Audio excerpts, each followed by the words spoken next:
আসসালামু আলাইকুম, সবাইকে স্বাগতম সোল শরীফের ইউটিউব চ্যানেলে। সবাইকে স্বাধীনতা দিবসের শুভেচ্ছা জানাই। আজকে আলোচনা করব দুটি বিষয় নিয়ে, তিনটি বিষয় নিয়ে অ্যাকচুয়ালি। প্রথম কথা আলোচনা করব হচ্ছে ইন্ডিয়া ভার্সেস বাংলাদেশের খেলা নিয়ে। আমি কিন্তু খুবই এনজয় করেছি খেলাটা। হামজা চৌধুরী যেই জিনিসটা আমি অন্তত এক্সপেক্ট করেছি সেটা কিন্তু ডেলিভারি করেছে। দ্বিতীয় পয়েন্ট যেটা নিয়ে আলোচনা করব সেটা হচ্ছে জাপান নিয়ে। জাপান প্রথম দল হিসেবে কিন্তু ওয়ার্ল্ড কাপ কোয়ালিফিকেশনে কোয়ালিফাই করেছে। হ্যাঁ, স্বাগতিক হিসেবে যুক্তরাষ্ট্র, কানাডা এবং মেক্সিকো ইতিমধ্যে কোয়ালিফাই করেছে, কিন্তু তারা স্বাগতিক হিসেবে কোয়ালিফাই। তো কোয়ালিফাইং রাউন্ড ক্রস করে জাপান কিন্তু প্রথম দল হিসেবে ওয়ার্ল্ড কাপে চলে গিয়েছে, তাও 20 মার্চে। আর শেষে হচ্ছে আজকে ইরান কোয়ালিফাই করেছে উজবেকিস্তানের সাথে ড্র করার মাধ্যমে। তারা মোটামুটি 7 পয়েন্ট ডিফারেন্সে কোয়ালিফাই করেছে। তারা হয়তোবা গ্রুপ চ্যাম্পিয়ন অথবা গ্রুপ রানার্স আপ হিসেবে যাবে, কিন্তু কোয়ালিফাই তো করে নিয়েছে। তো প্রথমেই আসে বাংলাদেশ ভার্সেস ইন্ডিয়ার খেলা। ওয়েল, আজকে আমি বুকে হাত দিয়ে বলেন তো আপনারা কয়জন এক্সপেক্ট করেছিলেন ইন্ডিয়াকে আমরা হারিয়ে দিয়ে আসবো ইন্ডিয়ার মাঠে গিয়ে? খেলা যখন শুরু হয়েছে প্রথম 1 মিনিটের মাথায় যেভাবে বাংলাদেশ আক্রমণে গিয়েছে এবং যেই মিসটা করেছে, খুবই কষ্ট লেগেছে, খুবই কষ্ট লেগেছে। এই গোলটা কিন্তু হয়ে যেতে পারতো। শুধু তাই না, বাংলাদেশ যেভাবে ডমিনেট করে খেলেছে, বাংলাদেশ কিন্তু ২-৩টা গোল দিতে পারতো। ২টা ইজি চান্স তো মিস হয়েইছে। জনি প্রথমেই যেই মিসটা করেছে জনি, এরপরে দ্বিতীয়তে রাকিব হোসেন যেই মিসটা করেছে, সাথে দূর থেকে মুরসালিনের শট এবং সোহেল রানার যে শটটা গোলকিপার ফিরিয়ে দিয়েছে। তো সবকিছু মিলে কিন্তু বাংলাদেশ আজকে ৩টা গোল দিতে পারতো। তো ইন্ডিয়া মাঠে গিয়ে জয়টা এসে পড়লে বাংলাদেশের জন্য আসলে অনেক সুবিধা হতো। তো বাংলাদেশ ভার্সেস ইন্ডিয়া খেলাটা আসলে কি হয়েছে সেটা হচ্ছে এশিয়ান কাপ কোয়ালিফিকেশন ২০২৭ সালে সৌদি আরবিয়াতে এশিয়ান কাপ হবে, যেখানে ২৪টা দল খেলবে। 18টা দল ইতিমধ্যে কোয়ালিফাই করে গিয়েছে। তো বাকি আছে 6টি দল। সেই 6টি দল কিভাবে কোয়ালিফাই করবে সেটা হচ্ছে 24টা দল 6টা গ্রুপের মধ্যে ভাগ করা হয়েছে। 4টা দল করে একটা গ্রুপ সিলেক্ট করে 24টা দলকে 6 গ্রুপে ভাগ করা হয়েছে এবং 6টা গ্রুপে এই 4টা দল একে অপরের সাথে খেলে যে 1 নম্বর পজিশনে থাকবে তারা চলে যাবে এশিয়ান কোয়ালিফিকেশন, মানে এশিয়ান কাপে তারা উত্তীর্ণ হয়ে যাবে। তো বাংলাদেশের সাথে আছে বাংলাদেশ, ইন্ডিয়া, হংকং এবং সিঙ্গাপুর। তো বাংলাদেশ ইন্ডিয়া খেলা যেমন ড্র হয়েছে, অপর পাশে সিঙ্গাপুর এবং হংকং এর খেলাটাও ড্র হয়েছে। বাংলাদেশের নেক্সট খেলাটা হচ্ছে 10 জানুয়ারি, সেটা সিঙ্গাপুরের বিরুদ্ধে বাংলাদেশের মাঠে হবে এবং পরবর্তী খেলা হংকং এর বিরুদ্ধে, সেটাও বাংলাদেশের মাঠে হবে। তো আমি আশা করতেই পারি যে নেক্সট 2টা ম্যাচের মধ্যে অন্তত 2টি আমরা জয় না হলে ড্র নিয়ে বা ঘরের মাঠে থাকতে পারবো। এবং যদি কোনোভাবে আমরা 1 নম্বর পজিশনে চলে যাই, তো প্রথমবারের মতো এশিয়ান কাপ কোয়ালিফাই করে আমরা কিন্তু এশিয়া কাপ খেলতে যাব। তো 18টা দল সরাসরি কোয়ালিফাই করে গিয়েছে। সেটা কিভাবে হয়েছে? সেটা হচ্ছে ওয়ার্ল্ড কাপ কোয়ালিফিকেশনের মাধ্যমে তারা কোয়ালিফাই করেছে। তো ওয়ার্ল্ড কাপ কোয়ালিফিকেশনের প্রথম রাউন্ডে যেটা হয়েছিল, যারা লোয়ার র্যাঙ্ক টিম এরা একে অপরের মুখোমুখি হবে, প্লে অফ খেলবে, সেখান থেকে দ্বিতীয় রাউন্ডে তারা চলে যাবে। তো বাংলাদেশ মুখোমুখি হয়েছিল মালদ্বীপের বিরুদ্ধে এবং ৩-২ গোলের অ্যাগ্রেশনে বাংলাদেশ চলে যায়। তো নেক্সট রাউন্ডে, সেকেন্ড রাউন্ডে এসে বাংলাদেশ আনফরচুনেটলি অস্ট্রেলিয়া, ফিলিস্তিন, লেবাননের সাথে মুখোমুখি হয়। লেবাননের সাথে আমরা ড্র করতে পারি, কিন্তু অস্ট্রেলিয়ার বিরুদ্ধে বড় ব্যবধানে হেরে যায় এবং ফিলিস্তিনের বিরুদ্ধে আনফরচুনেটলি হেরে যায়। লাস্ট ম্যাচ আমরা লেবাননের সাথে হেরে গ্রুপ পর্যায়ে 1 পয়েন্টের শেষ অবস্থানেই আমরা বিদায় নিতে হয়। তবে আমরা এশিয়ান কোয়ালিফিকেশন রাউন্ডে খেলার সুযোগটা পেয়ে যায়। অপর পাশে ইন্ডিয়া কিন্তু আনফরচুনেটলি আফগানিস্তানের সাথে ড্র করে এবং কুয়েতের সাথেও ড্র করে 2 পয়েন্টের ব্যবধানে তারা তৃতীয় দল হিসেবে গ্রুপ পর্যায়ে বাদ করে। এবং ইন্ডিয়া আফগানিস্তানের বিরুদ্ধে ভালো খেলেও ড্র করেছে, কিন্তু বাংলাদেশের বিরুদ্ধে এসে কিন্তু তারা ভালো খেলতে পারেনি। বরং হামজা চৌধুরী নিয়ে যে কথাটা বলবো, একজন ডিফেন্সিভ মিডফিল্ডার, তার দায়িত্বটা হচ্ছে মিডফিল্ডটাকে কন্ট্রোল করা। ইন্ডিয়ার বিরুদ্ধে যথেষ্ট ভালো মিডফিল্ডটাকে কন্ট্রোল করতে পেরেছে ইন্ডিয়া। অ্যাকচুয়ালি হামজা চৌধুরীর লাইন দিয়ে ইন্ডিয়া কিন্তু কোনো আক্রমণে আসতে পারেনি।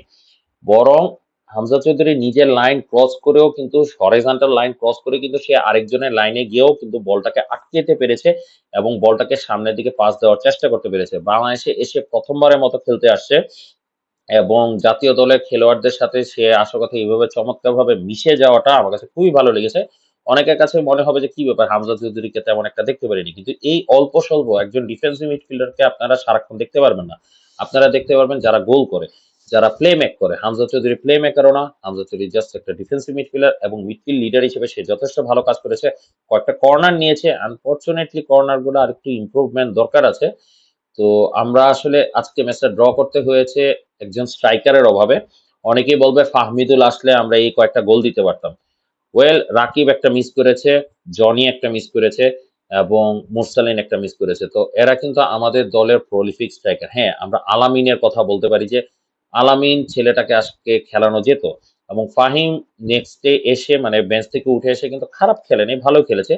ইমন তার আসলে গোল স্কোরিং বুটটা নিয়ে আসে নাই, অথবা তার আসলে ফর্ম খরা যাচ্ছে, সেই ফর্ম খরাতেই সে আসল কথা আজকে ম্যাচটা তেমন একটা দিতে পারে নাই আমাদেরকে।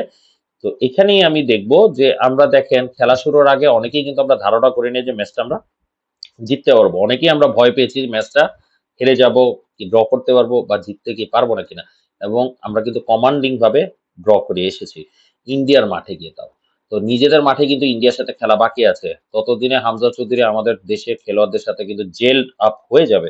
তো সেই ক্ষেত্রে কিন্তু আমি আসলেই একটা উজ্জ্বল ভবিষ্যৎ পাচ্ছি। এই স্বাধীনতা দিবসের দিন ভিডিওটা করলাম, আমার প্রেডিকশন অনুসারে কেন জানি মনে হচ্ছে হংকং অথবা সিঙ্গাপুরের বিরুদ্ধে আমরা একটা ম্যাচ জিতবই এবং একটা ম্যাচ ড্র করবো অন্তত নিজেদের দেশে। কারণ কি আমরা ফিলিস্তিনের বিরুদ্ধে যথেষ্ট ভালো খেলেছিলাম এবং আমরা কাউন্টার অ্যাটাকে ২টা গোল খেয়েই কিন্তু আমরা বাদ পড়েছি।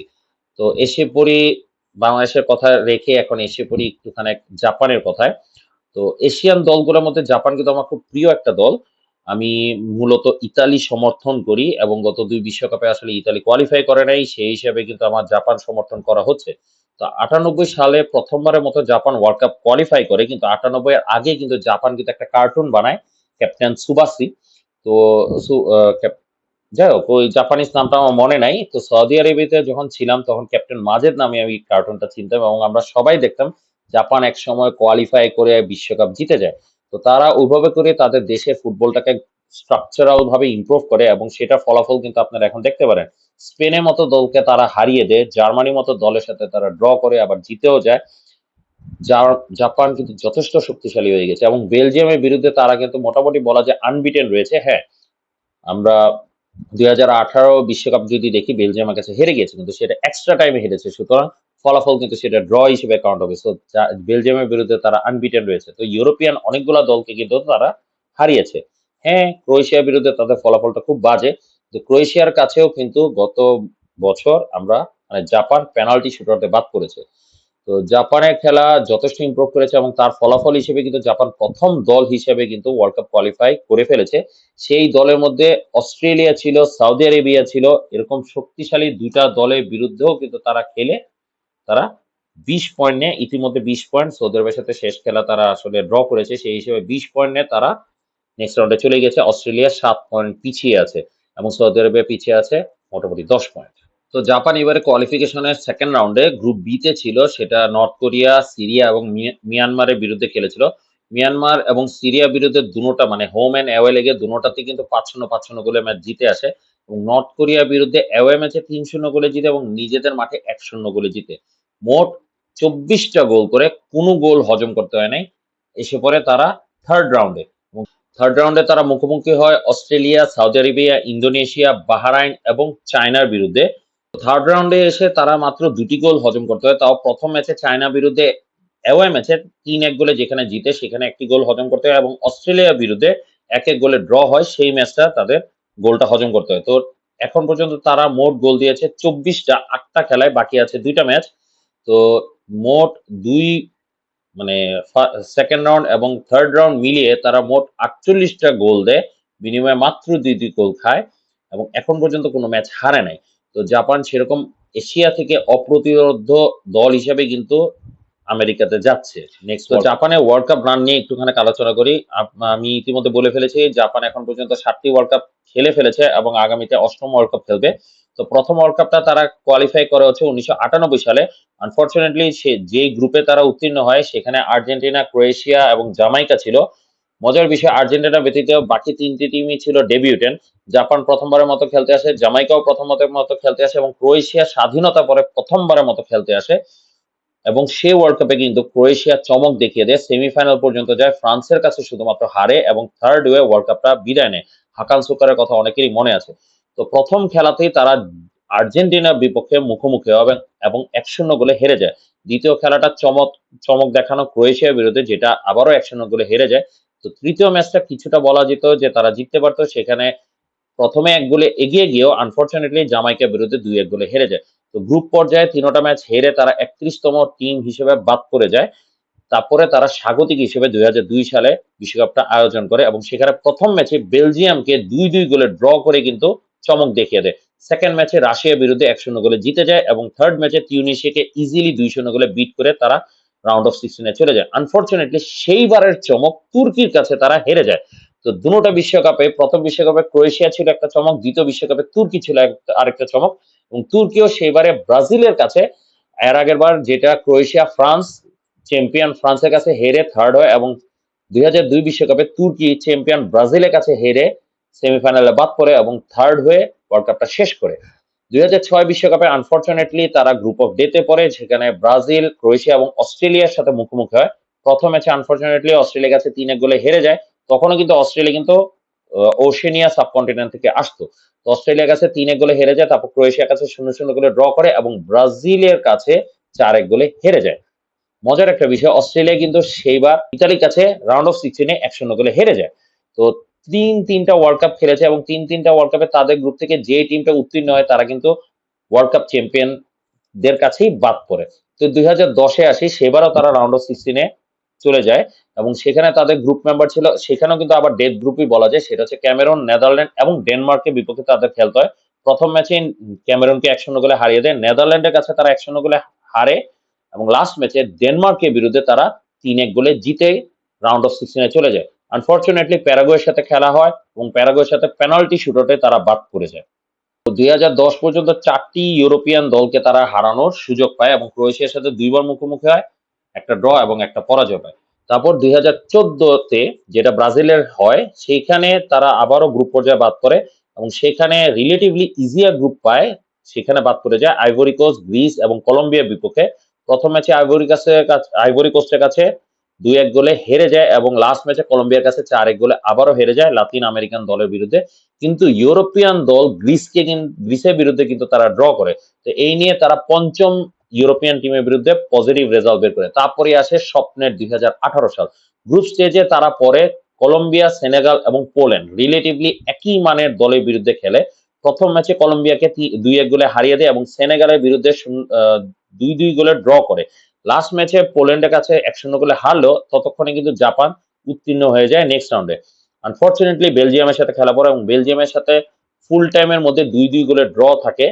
এক্সট্রা টাইমের ঠিক শেষ মুভমেন্টে 119তম মিনিটে কর্তোয়ার অ্যাসিস্টে বেলজিয়াম গোল দিয়ে, হ্যাজার্ড সম্ভবত নাকি কেভিন দে ব্রুইনার গোলে বেলজিয়াম জিতে যায়। তো এই খেলা ফলাফল কিন্তু ড্র। তো বেলজিয়ামের সাথে 2 বার মুখোমুখি হয়, দুবারই কিন্তু ড্র হয়।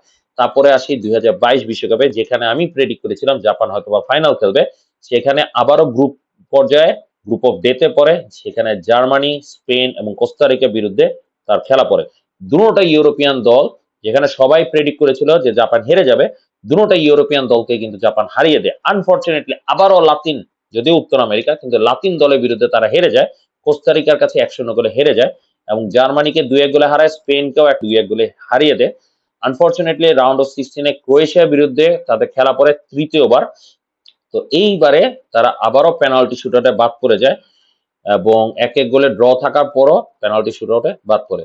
তো আগামী বিশ্বকাপ তারা এসেছে, আগামী বিশ্বকাপ 48টা দলে খেলা হবে। কেন জানি মনে হচ্ছে জাপান এই যাত্রা একটু ডমিনেটিং করে খেলবে, যদিও লাতিন দলের বিরুদ্ধে জাপানের রেকর্ডটা তুলনামূলক খারাপ, কিন্তু ইউরোপিয়ান দলের বিরুদ্ধে কিন্তু তাদের রেকর্ডটা ভালো।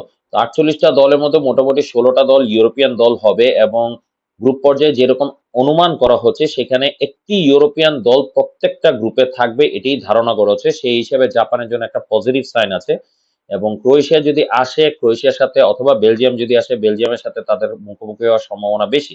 এই পর্যন্ত ওয়ার্ল্ড কাপের ইতিহাসে তারা 2 বার বেলজিয়ামকে ফেস করেছে, দুটোটাই ড্র, এবং ক্রোয়েশিয়াকে 3 বার ফেস করেছে, প্রথম ওয়ার্ল্ড কাপ সহ এবং শেষ ওয়ার্ল্ড কাপ। তো 3 বারের মধ্যে 2টি ড্র এবং একটি পরাজয় তাদের ছিল, যে হিসেবে জাপান কিন্তু ইউরোপিয়ান দলের বিরুদ্ধে ভালোই খেলছে। এই ভালো খেলার আরেকটা কারণ হচ্ছে জাপানিজ অনেক প্লেয়ারই কিন্তু ইউরোপিয়ান ক্লাবগুলোতে খেলছে। আমরা অনেকের নাম জানি, সেটা নিয়ে প্রয়োজন পড়লে আরেকটা ভিডিও বানাবো। এবার চলে আসি ইরানের গল্পে। তো ইরান সেকেন্ড দল হিসেবে কিন্তু ওয়ার্ল্ড কাপ কোয়ালিফাই করে ফেলেছে, মানে পঞ্চম দল হিসেবে, ইন টোটাল পঞ্চম দল হিসেবে ওয়ার্ল্ড কাপ কোয়ালিফাই করে ফেলেছে। তো ইরান সেকেন্ড রাউন্ড থেকে শুরু করেছিল এবং সেকেন্ড রাউন্ডে তারা আবারও উজবেকিস্তানকে পেয়েছিল, থার্ড রাউন্ডে তারা উজবেকিস্তানকে পায় এবং তুর্কমেনিস্তান এবং হংকং ছিল আরো 2টা টিম। তো উজবেকিস্তানের সাথে দুটোটা ম্যাচ তারা ড্র করে এবং তুর্কমেনিস্তান এবং হংকংকে উড়িয়ে দিয়ে তারা আনবিটেন হিসেবে থার্ড রাউন্ডে আসে। থার্ড রাউন্ডে এখন পর্যন্ত ৮টা খেলায় তারা আনবিটেন রয়েছে। শেষ ২টা খেলা বাকি রয়েছে, একটি নর্থ কোরিয়ার বিরুদ্ধে আরেকটি কাতারের বিরুদ্ধে। মজার বিষয়, ইরান কোয়ালিফাই করলেও কাতারের একটা সূক্ষ্ম চান্স আছে প্লে অফ খেলার। যদি ইরানের বিরুদ্ধে তারা পজিটিভ রেজাল্ট আনতে পারে তাহলে হয়তোবা তারা নেক্সট রাউন্ডে যাওয়ার সম্ভাবনা আছে। ইরান এখন পর্যন্ত মোট ৬টি ওয়ার্ল্ড কাপ খেলে। প্রথম ওয়ার্ল্ড কাপটা খেলে ১৯৭৮ সালে, যেবারে আর্জেন্টিনা বিশ্বকাপ জিতে, এবং শেষ ওয়ার্ল্ড কাপ ২০২২ সালে, সেইবারও আর্জেন্টিনা জিতে। ৭৮ সালের পরে ২০ বছর ওয়ার্ল্ড কাপ কোয়ালিফাই করে নেয়। দেন ৯৮ সালে তারা আবারও ওয়ার্ল্ড কাপ কোয়ালিফাই করে। সেখানে গ্রুপ পর্যায়ে তারা বাদ পড়ে যায় আনফরচুনেটলি। ২০০৬ সালে আবার জার্মানির ওয়ার্ল্ড কাপে তারা আসে, সেখানে ১ পয়েন্ট নিয়ে বাদ পড়ে যায় এবং ১৪, ১৮ এবং ২২ ওয়ার্ল্ড কাপ টানা ৩টা ওয়ার্ল্ড কাপ তারা খেলছে। আনফরচুনেটলি প্রতিবারই তারা গ্রুপ পর্যায়ে বাদ পড়ে যায়। ইরান একমাত্র দল যারা এশিয়া থেকে হেভি ওয়েট হওয়া সত্ত্বেও তারা নেক্সট রাউন্ডে যেতে পারে নাই। যদিও সাউথ কোরিয়া অনেক বছর নেক্সট রাউন্ডে যেতে না পারলেও সাউথ কোরিয়া কিন্তু এখন বড় দল হিসেবে কাউন্ট হয়। তো ইরানও কিন্তু এশিয়া থেকে একটা বড় দল। আগামী বিশ্বকাপ ইউনাইটেড স্টেটসে গিয়ে তারা কি করতে পারে, এটা একটা বড় প্রশ্ন। তবে হ্যাঁ, জাপান যেরকম ইমপ্রুভ করেছে, আমার কাছে ইরানের ইমপ্রুভমেন্টটা, অন্তত ওয়ার্ল্ড কাপে ইমপ্রুভমেন্টটা আমার কাছে তেমন একটা ভালো লাগে নাই, এবং তারা যেভাবে ডিফেন্সিভ খেলার চেষ্টা করে সেই জিনিস নিয়ে আসলেই ইউনাইটেড স্টেটসে গিয়ে অথবা কানাডাতে গিয়ে তারা ভালো করতে পারবে বলে আমি আশা করছি না। জাপানকে নিয়ে আমি বেশি আশাবাদী। তো একটা লম্বা ভিডিও বানায় ফেললাম। এই ৩টা দল নিয়ে একটু আলোচনা করতে ভালোই লাগলো। আর বাংলাদেশ নিয়ে তো আলোচনা করবোই। বাংলাদেশি হিসেবে বাংলাদেশের ফুটবলে ইমপ্রুভমেন্ট হচ্ছে, সেটা নিয়ে আসলে খুবই ভালো লাগছে। জাপান দলটা যেরকম ইমপ্রুভ করছে, একসময় জাপান যেরকম ফুটবল ক্রেজ ছিল, তারা নিজেদেরকে তৈরি করেছে। কেন জানি মনে হচ্ছে বাংলাদেশকে নিয়ে আমরা আশা করতেই পারি। আমরা ফুটবল পাগল একটা জাতি। যদিও ক্রিকেটে খুব উন্নতি করেছি, কিন্তু উন্নতি করলেও যেই টাইটেল আমাদের কাছে নাই, সেখানে ফুটবলেও যদি আমরা আরেকটু শ্রম দিতে পারি, সেখানে আমরা কিন্তু একটা টাইটেল না হইলেও একটা ওয়ার্ল্ড কাপ কোয়ালিফাই করা কিন্তু অনেক বড় একটা বিষয়। মোটামুটি ৬৪ থেকে ৬৫টা রাষ্ট্র এশিয়ার মধ্যে, সেখান থেকে আমরা যদি কোয়ালিফাই করতে পারি, এশিয়া কাপে কোয়ালিফাই করা কিন্তু একটা স্মল স্টেপ। তো এভাবে করে আস্তে আস্তে কিন্তু আমরা বিগ স্টেপে যেতে পারবো। এইবারে যথেষ্ট চান্স ছিল, এক্সপেরিয়েন্সের কাছে হেরে গিয়েছি, শরীরের কাছে হেরে গিয়েছি। সেখানে কিন্তু হামজা চৌধুরী আমাদেরকে একটা ফিজিক্যাল প্রেজেন্স এনে দিয়েছে, এবং আজকের খেলা যদি আমাদের সাথে হয়তোবা জামাল ভুঁইয়া প্রথম থেকেই খেলতো, অথবা ফাহমিদুলের মতো ট্যালেন্ট যদি থাকতো প্রথম থেকে, হয়তোবা আমাদের খেলার ফলাফল ডিফারেন্ট হতে পারতো। কিন্তু কাবরেরার কোচিংটা আমার কাছে যথেষ্ট ভালো লেগেছে।